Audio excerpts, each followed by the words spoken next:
qui vous a guéri. Oui, pourquoi vous avez toujours posé cette question-là? Moi, je ne peux pas guérir.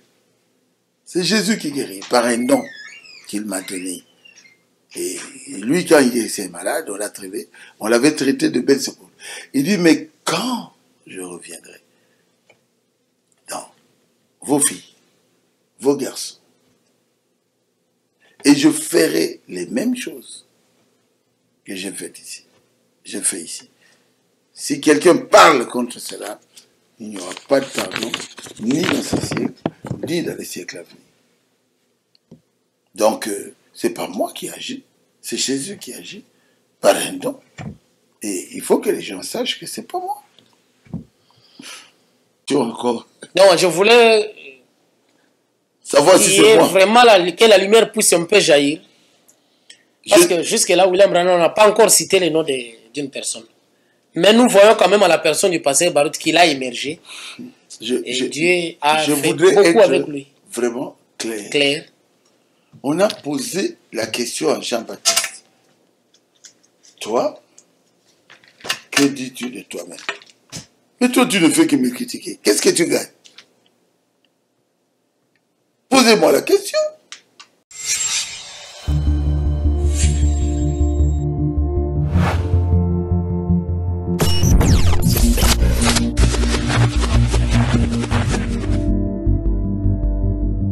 Salut chers téléspectateurs, vous qui nous suivez de partout et qui suivront cette émission de Glory TV intitulée Dites-nous Pasteur.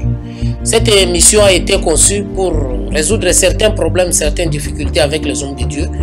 C'est pourquoi aujourd'hui, sur le plateau de Glory TV, nous recevons l'homme de Dieu, le pasteur Baruth Kasongo. Pasteur, bonjour. Bonjour. Merci pour avoir répondu à notre invitation d'aujourd'hui. Deux citations ici. Oui. Du prophète. Oui.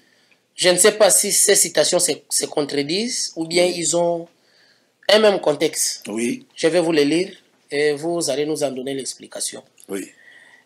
Invasion des États-Unis, paragraphe 202. Le prophète dit ceci. Pour moi, il y a une seule chose. Je suis ici à bâtir la plateforme d'une seule personne, celui qui est le candidat. Et c'est Jésus-Christ. Oui. Et lui seul. C'est à lui que je consacre mon temps. C'est exact.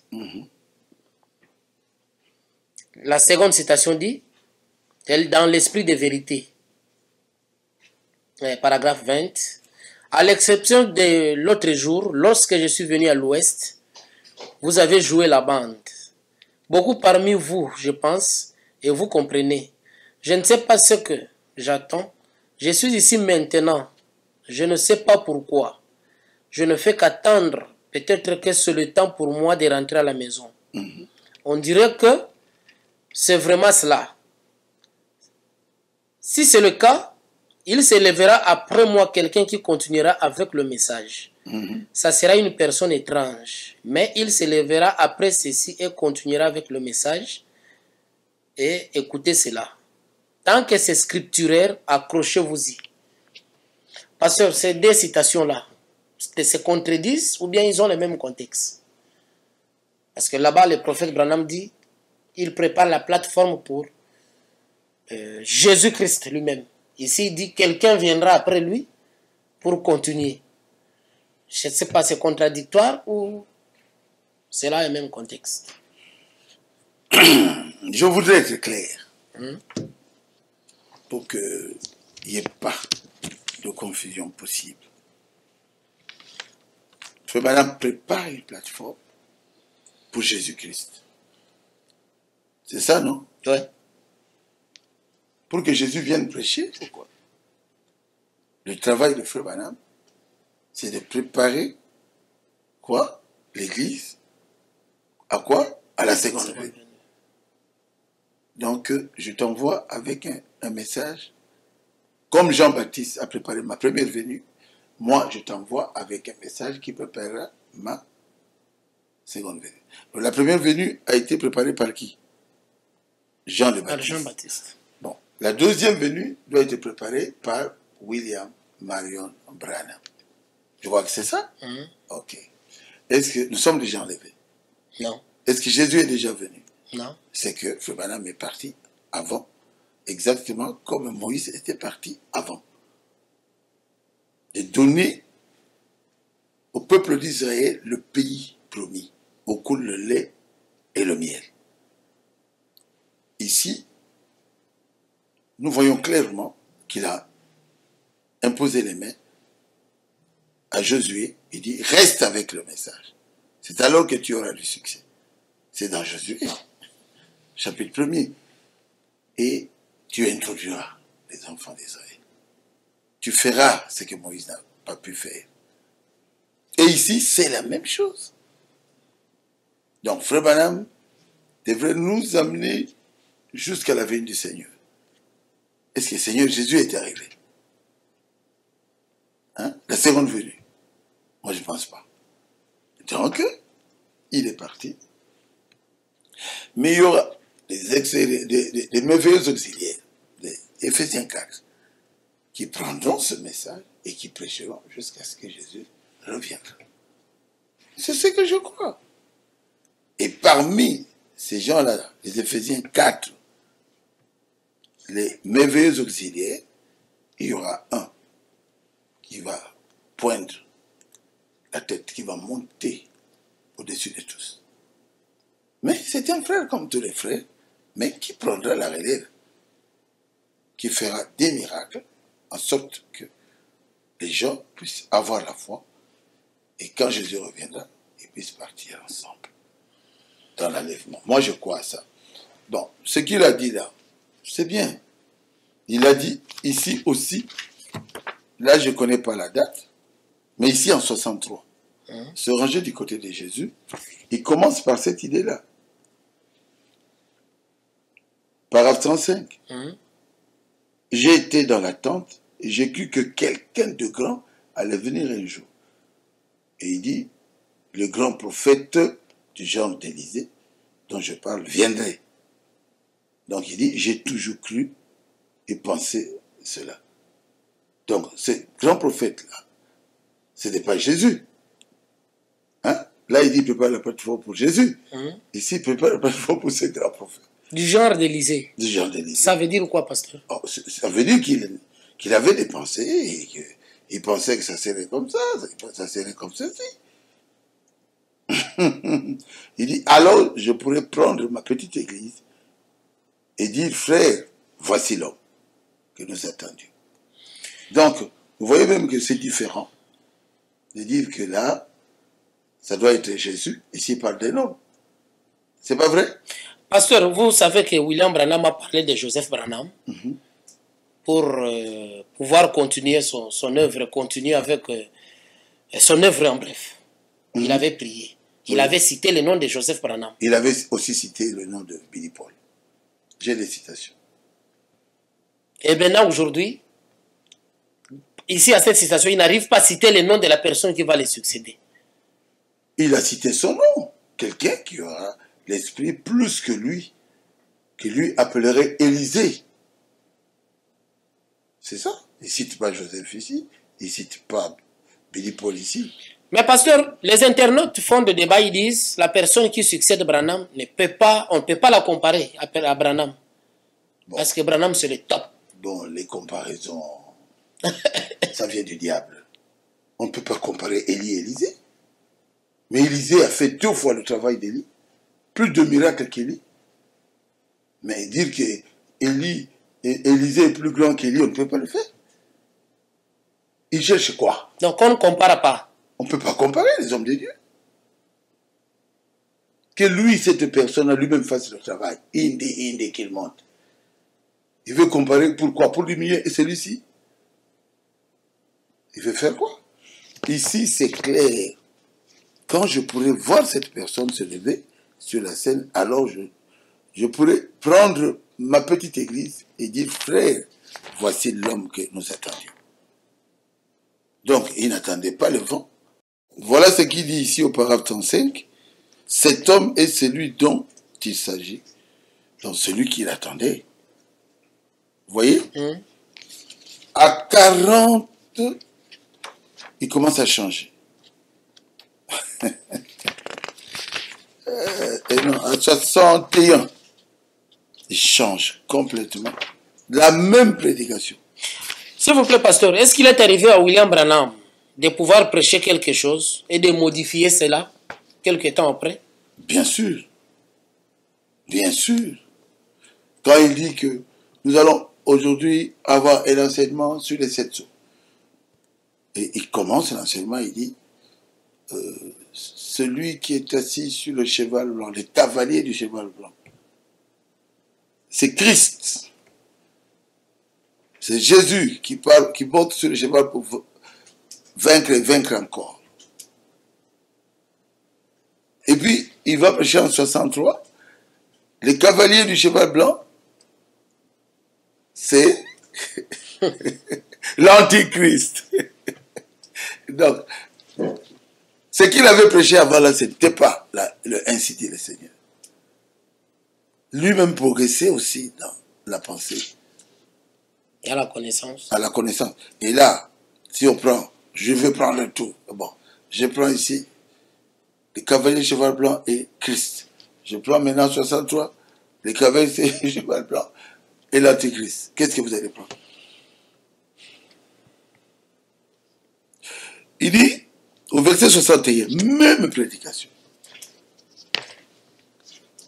Se ranger du côté de Jésus. Ça pourrait être la fin de ma route. Ça pourrait être la venue du Seigneur. Ça pourrait être la venue de ce puissant homme. Il n'a pas cité de nom. Il a appelé ce puissant homme. Il n'a pas dit que c'est Jésus. Si ça doit être une autre, en dehors de ce qui est déjà venu, ça pourrait être cela. Et en 62, toujours se ranger du côté de Jésus, paragraphe 62, il dit,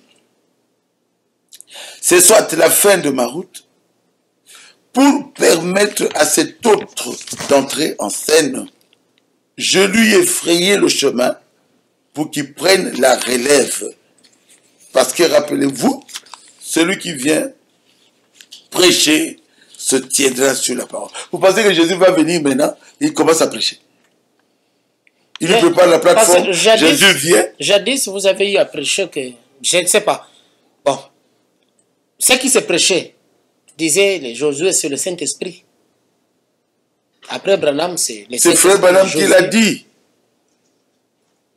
Il dit que Josué, c'est le Saint-Esprit.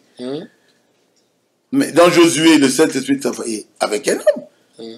Quand Josué, frère Branham dit Josué, le Saint-Esprit, il parle d'Éphésiens 4. Ceux qui auront le Saint-Esprit continueront le travail. Ils auront même la double portion. Ils auront le don de prêcher la parole de Dieu et de démontrer Jésus. Josué, c'est le Saint-Esprit. Bon, c'est quoi? Ici, il est clair, c'est toujours frère Branham.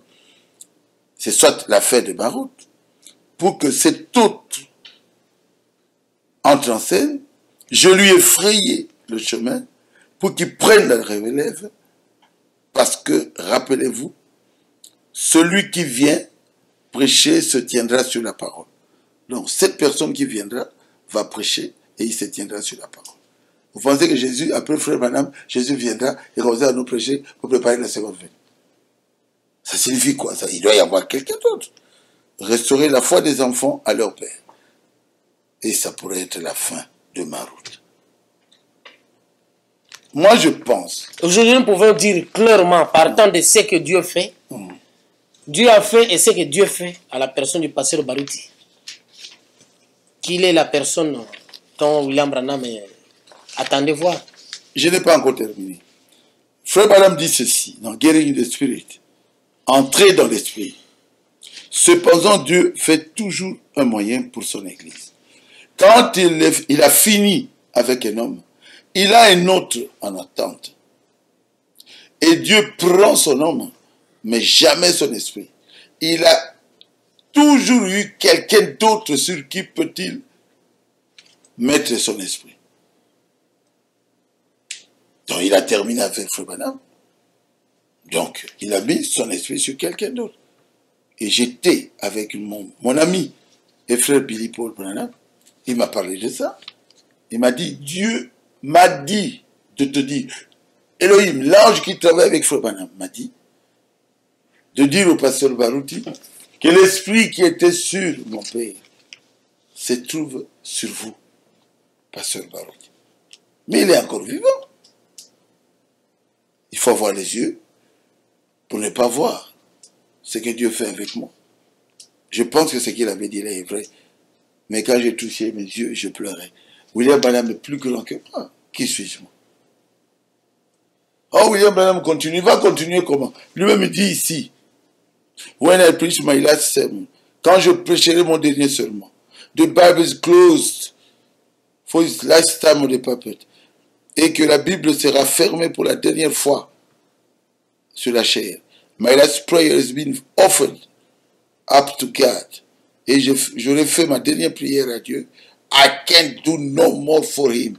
Je ne saurais plus rien faire pour lui. Then I want him to come. Je veux qu'il vienne. Take me away. Pour qu'il puisse me prendre. That's right. Ah, Frère Branham continue à travailler. Il continue à travailler pour nous. Et lui-même dit qu'il ne fera plus rien. C'est life story. L'histoire de ma vie. Paragraphe 49. Ce que je dis, est-ce que j'ai fabriqué ça? Hein? Non, le pasteur Barouti avoue clairement. Non, je suis en train d'expliquer. Paragraphe 20 ici, c'est plus clair. Ouais. L'esprit de vérité. Je suis ici maintenant. Je ne sais pas pourquoi. Peut-être que c'est le temps pour moi de rentrer à la maison. Vous pensez qu'il va rentrer dans sa maison? C'est une expression, de mourir. On dirait que c'est vraiment cela. Si c'est le cas, il s'élèvera après moi quelqu'un qui continuera avec le message. Ce ne sera pas un 8e messager. Mais il y aura quelqu'un qui continuera, quelqu'un au singulier, qui continuera avec le message. Et écoutez cela. Frère Branham vous donne l'ordre d'écouter cet homme-là. Et il dit, tant que c'est scripturaire, s'il montre que c'est moi qui ai dit ça, moi Branham, croyez, accrochez-vous-y. Si c'est biblique, accrochez-vous-y. Je crois que... Maintenant, quelle question encore? Non, je voulais savoir si c'est moi. Vraiment que la lumière puisse un peu jaillir. Parce que jusque-là, William Branham n'a pas encore cité le nom d'une personne. Mais nous voyons quand même à la personne du pasteur Barouti qu'il a émergé. Et Dieu a fait beaucoup avec lui. Vraiment clair. On a posé la question à Jean-Baptiste. Toi, que dis-tu de toi-même? Mais toi, tu ne fais que me critiquer. Qu'est-ce que tu gagnes? Posez-moi la question. Posez-moi la question. Ils ont dit à Jean-Baptiste, verset 21, Jean chapitre 1er, verset 21. Quoi donc? Es-tu Élie? Et il dit, je ne le suis pas. Es-tu le prophète? Ça signifie le Messie. Il répondit, non. Il lui dit, alors, qui es-tu? Je préfère ici. Les pharisiens avaient envoyé les gens. Nous devons répondre, qui es-tu? Il dit, ils ont dit, que dis-tu de toi-même? Ils ont posé la question à la bonne personne. Et oui, moi. Il répond, moi, dit-il, je suis la voix de celui qui crie dans le désert. Aplanissez le chemin du Seigneur. Comme a dit Ésaïe le prophète. C'est clair. Donc, moi aussi, je connais. Moi, je ne suis pas pharisien. Après Tata Raphaël, pouvez-vous nous en parler, pasteur? La suite de Tata Raphaël. Oh là là. Et est-ce que Dieu s'est-il manifesté de la même façon? Oh là là. J'étais en Bandaka. Et Dieu a ressuscité les morts. Et Dieu a guéri des fous. C'est formidable. On peut tout dire. Mais on a un Dieu puissant. Cette fille était morte depuis des heures. Et Dieu l'a ressuscitée. En Bandaka. Son nom c'est Sarah. J'ai dit au nom de Jésus, Sarah, reviens dans ce corps. Elle est là. Elle est vivante. morte après plusieurs heures. Nous avons ce monsieur fou, complètement fou, ligoté. Wera est son nom. C'est Ambandak. On l'a amené, j'ai prié pour lui. Et Wera était guéri. Voilà. Il a dit à sa mère. Je vois ici, il est complètement fou. Complètement fou. Et ici, il est encore fou. Non, là, il est bien habillé. Il s'est coiffé, hein. Faut voir, hein. Il s'est lavé, hein. Ah ouais. Il est baptisé au nom de Jésus-Christ. Il est votre frère aujourd'hui. Gloire à Dieu. Donc Dieu continue. Même après Tata Raphaël, Dieu continue. Vous voyez, quand j'ai prié pour lui. Il est ligoté. Mais il criait, sa bouche était ouverte. Dire que ce n'est pas un miracle, c'est quoi? Pasteur, oui. Vous avez eu à vivre beaucoup de miracles. Dieu a opéré beaucoup de miracles dans votre vie. Mais je voulais demander quel est le grand miracle qui vous a impressionné le plus dans votre vie? C'est cette fille ici, Sarah. On m'a amené une fille morte, Sarah. Sa mère, vous voyez, le pain ne faisait que tomber. C'est la petite sœur de sa mère. On voulait l'amener au cimetière. Il a dit non, nous avons notre pasteur de Kinshasa qui est ici. Elle a mis cet enfant dans la voiture. Là, c'est après Tata Raphaël. Oh, en bas d'accord. Après la campagne Tata Raphaël. Après la campagne Tata Raphaël. Dieu agirait ici aussi. Il est le même Dieu. Et j'ai demandé le nom. Sarah, j'ai dit au nom de Jésus. Sarah, reviens dans ce corps. Sarah est revenue dans le corps. Est-ce que ce témoignage-là, pasteur, dépasse Batonassou? C'est la même chose. C'est la même chose. Il y a plusieurs. Ce papa-là qui était écrasé à l'église. Papa Katembo. Tout le dos brisé. Ça dépasse ça. Ça dépasse ça. J'ai dit qu'il revienne à la vie. Il était guéri. Il y a plusieurs guérisons. Mais les résurrections me font grandement plaisir. 70 ans. Mais pasteur, à 70 ans, vous continuez toujours à évangéliser. Et entraîner des masses, des foules, des miracles et tout et tout. Est-ce qu'il y a une écriture liée à cela? Mais bien sûr. Aller par tout le monde et prêcher la bonne nouvelle à toute la création. Dans Marc 16. Donc la Bible dit, le Seigneur continuait avec eux et faisait des miracles avec eux. Je crois que ça vous connaissez, non? Aller par tout le monde et prêcher la bonne nouvelle à toute la création. Et il parle de celui qui croit, qui sera baptisé, sauvé. Et la Bible dit, et ils s'en allèrent partout, prêcher. Le Seigneur travaillait avec eux et confirmait la parole. Donc, par les miracles qu'il accompagnait. Donc, Dieu, quand il m'a donné le don de prêcher la parole, il m'a dit, fais l'œuvre de l'évangéliste. Bien que je sois un pasteur, mais j'évangélise partout. En Chine, j'ai une église, et partout, j'ai des églises partout. Parce que là où, Canada, vous venez de lire, ici. là où vous venez de lire, là, vous avez prononcé mon miracle. Mais à chaque fois quand les gens sont guéris, où il y a un miracle instantané, et vous demandez toujours aux personnes, ou bien à la personne, qui vous a guéri. Mais pourquoi vous avez toujours posé cette question-là? Moi, je ne peux pas guérir. C'est Jésus qui guérit, par un don qu'il m'a donné. Et lui, quand il était malade, on l'avait traité de Belzébuth. Il dit, mais quand je reviendrai dans vos filles, vos garçons, et je ferai les mêmes choses que j'ai faites ici. Je fais ici. Si quelqu'un parle contre cela, il n'y aura pas de pardon, ni dans ce siècle, ni dans les siècles à venir. Donc, c'est pas moi qui agis, c'est Jésus qui agit par un don. Et il faut que les gens sachent que c'est pas moi.